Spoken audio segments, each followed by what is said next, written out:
성경이 말하는 교회는 그 존재 방식이 하이브리드입니다.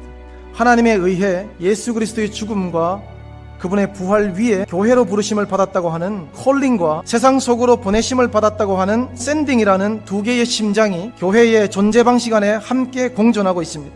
저는 하나님께서 시대마다 주시는 지혜가 있다고 믿습니다. 지금 이 시대의 교회의 책임과 분량은 무엇이겠습니까?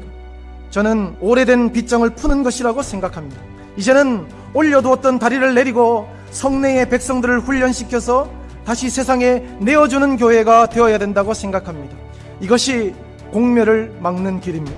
빗장을 풀고 교회가 내어준다고 해서 교회가 망하거나 진리가 사라지지 않습니다. 세상으로 보낸다고 해서 성도들을 잃을까 너무 염려하지 말아야 됩니다. 오늘 본문에도 문이라는 문에는 모조리 빗장을 지르고 다 같이 한데 모여서 두려움에 떨고 있는 사람들이 있습니다.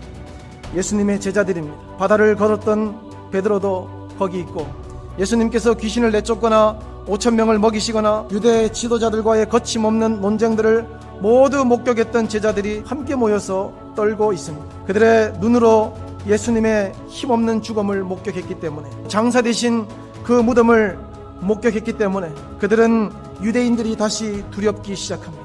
세상이 무서워서 문을 걸어 잠궜습니다. 그런데 여러분, 그때 꽁꽁 걸어 잠근 그 집 안으로 그들 가운데에 부활하신 예수님께서 현현하십니다. 그 집의 빗장들을 풀어제치고 세상 속으로 제자들을 파송하십니다. 그렇다면 제자들은 어떻게 두려움을 극복하고 보냄받는 사명자의 모습으로 잘 바뀔 수 있었을까? 첫 번째, 증거는 나에게 없다라는 사실을 알아야 합니다.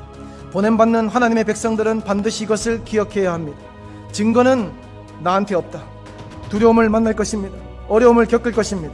세상 사람들이 만나는 일반의 어려움과 더불어서 사명자로서 겪어야 할 힘듦이 추가적으로 찾아올 것입니다. 그럴 때 여러분의 두려움과 고난을 극복할 만한 증거가 저와 여러분에게 없다는 것을 기억해야 합니다. 제자들 시면 깊은 곳에 두려움 가득한 캄캄한 방을 여러분 무엇으로 환하게 만들 수 있겠습니까? 그 무엇이 있어서 그들의 발걸음을 세상을 향하여 다시 돌려 세울 수 있겠습니까? 돈이면 되겠습니까? 제자들에게 돈을 주면 지금의 두려움이 사라집니까? 여러분이 만나는 모든 두려움은 돈으로 해결이 가능합니까? 절대로 그렇지 않다는 것을, 그런 것이 다 충족된다 해도 늘 두려움은 또 생겨날 수 있고, 그런 것들은 늘 우리 근처에 도사리고 있다는 사실을 우리는 올해를 지나면서 더 잘 깨닫고 있지 않습니까? 제자들의 두려움의 밤이, 그 상실의 밤이 부활하신 주님으로 인해서 다시 밝아집니다. 19절에는 두려웠는데 20절에는 기뻐한다고 합니다. 이런 빠른 전환이 가능할까? 이것이 가능한 이유는 19절과 20절 사이에 제자들이 절대 잊지 말아야 할 그들의 증거가 서 계시기 때문입니다. 예수, 부활하신 예수님, 그들이 모인 골방에 친히 오셔서 못 박히셨던 손과 옆구리를 보이시는 그 예수로 인해 제자들의 두려움이 일제히 거쳐버립니다. 그들의 눈은 다시 빛을 내기 시작하고 푹 가라앉았던 심장이 다시 요동치기 시작합니다. 어디서부터 샘솟는지 모를 강한 영적인 에너지가 다시 그들을 일으켜 세웁니다. 저는 증거는 나에게 없다, 바로 이것을 말하고 싶습니다. 그리스도 예수께서 저와 여러분의 힘입니다. 다시 일어서고 싶을 때마다 반드시 붙잡아야 할 저와 여러분의 증거인 줄로 믿으시기를 바랍니다. 두 번째, 역사가 나를 보냈다. 보냄받는 하나님의 백성들은 반드시 이것을 기억해야 합니다. 하나님의 전 역사가 나를 파송시켰다. 우리는 거의 대부분 뜻하지 않은 시점에 예수님을 인격적으로 만났습니다. 우리에게 어떤 의지나 염원이 전혀 없을 때, 다른 사람은 다 예수 믿어도 내가 예수 믿으면 그건 착한 사람들한테 반칙이고 언페어한 일인데 라고 할 때 우리는 부름을 받았습니다. 그런데 여러분, 이 하나님의 개입을 그저 구원의 관점에서만 이해하게 되면 구원 외에 다른 것들을 놓치게 됩니다. 하나님께서 나 같은 죄인도 구원하시는구나, 여기에는 기쁨이 있고 자유도 있지만 뿌리는 없습니다. 그래서 기쁨이 사라지고 자유가 시들시들해지면 언제든 이 진리를 박차고 교회를 박차고 믿음을 박차고 내가 누렸던 풍성한 은혜도 박차고 얼마든지 내 마음대로 살 수 있는 오해의 여지가 우리 속에 얼마든지 생기는 것입니다. 우리가 이해하고 있는 구원은 이미 제자들에게 일어난 상태입니다. 그럼에도 불구하고 제자들은 두려움에 사로잡혔습니다. 그들을 다시 일으켜 세우는 것은 구원의 감격에 대한 재인식이 아니라 역사에 대한 재인식입니다. 여러분, 어떤 역사입니까? 성부 하나님께서 예수를 보내신 역사입니다. 도대체 그 긴 역사가 어땠다는 겁니까? 그 역사에 지금 제자들이 착출되어서 들어와 있다는 것입니다. 여러분, 이것이 얼마나 대단한 진리입니까?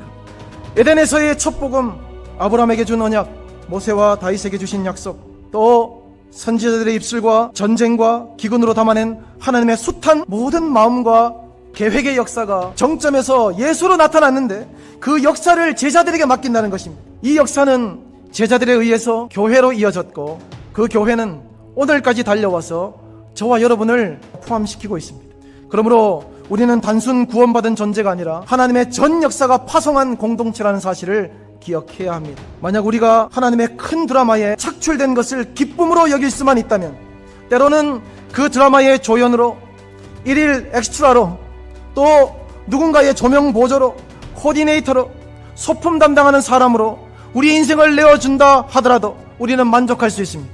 왜냐하면 이 드라마는 분명 끝이 있는 드라마이고 나는 그 드라마의 한 부분이 되었기 때문입니다. 하나님의 역사에 저와 여러분이 착출되었다는 이 사실을 꼭 믿으시기를 바랍니다. 세 번째로, 고난대행으로 산다.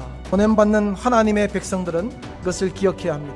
나는 고난대행으로 산다. 고난이 대행되었습니다. 교회는 대형 기관이 아니라 대행 기관입니다. 예수님의 고난대행은 제자들입니다. 예수께서 고난을 허락하셨습니다. 너희가 누구의 죄든지 사하면 사하여질 것이요 누구의 죄든지 그대로 두면 그대로 있으리라 하시니라. 죄를 용서한다는 것이 인간의 권한이 아니긴 하지만 복음 선포는 그와 같은 죄사함의 용서를 선포하는 것과 같은 것입니다. 이 권한을 제자들에게 대행하십니다.